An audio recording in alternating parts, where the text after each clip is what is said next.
Hello guys, આજે આપણે જો ગુવાર બટેટાનું શાક બનાવવાનું છે। એના માટે આપણે ગુવાર દીટીને લઈ લીધો છે, એક ટમેટું, અડધું મરચું અને બટેટા લીધા છે અને થોડુંક લસણ લીધું છે અને આપણે આમાં તેલ મૂક્યું છે। તેલ આવી જાય એટલે આપણે વઘાર કરશું। જો તેલ આવી ગયું છે, હવે આપણે વઘાર કરશું। આપણે રાઈ અને જીરું ચપટી નાખશું અને આપણે આ લીલું લસણ લીધું છે એ લસણ નાખશું। પછી થોડી હિંગ નાખશું અને 2-3 લીમડાના પાન નાખશું। હવે આપણે આ બટેટા સુધાર્યા છે 2 નંગ એ કરી દેશું, જલાઈ લેશું। બટેટા સેજ ચડે પછી આપણે ગુવાર અને ટમેટા નાખી દેશું। જો બટેટા સેજ ચડી ગયા છે, હવે આપણે આ એક ગુવાર આપણે થોડોક ગુવાર લીધો છે એ નાખશું અને આપણે એક ટમેટું એડ કરશું।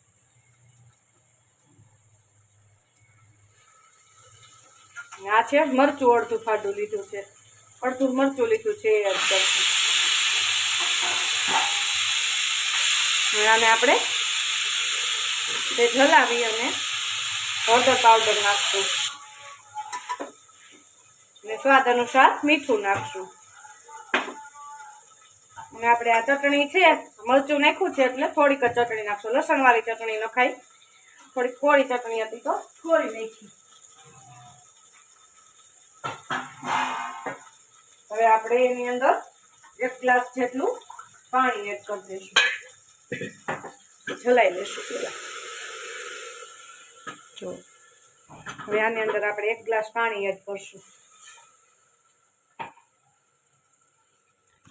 આની અંદર આપણે થોડીક ચટણી એડ કરી છે અને થોડુંક મરચું નાખ્યું છે। હવે આપણે આને ઢાંકી અને 2 સીટી થવા દઈશું એટલે આપણી શાક થઈ જશે રેડી। 2 સીટી કરી નાખી તો આપણું ગુવાર બટેટાનું શાક થઈ ગયું છે રેડી। તૈયાર છે ગુવાર બટેટાનું શાક। બાય બાય, જય શ્રી કૃષ્ણ। હજી આ ઠરશે એટલે જો રસો થોડોક ઓલો થઈ જશે।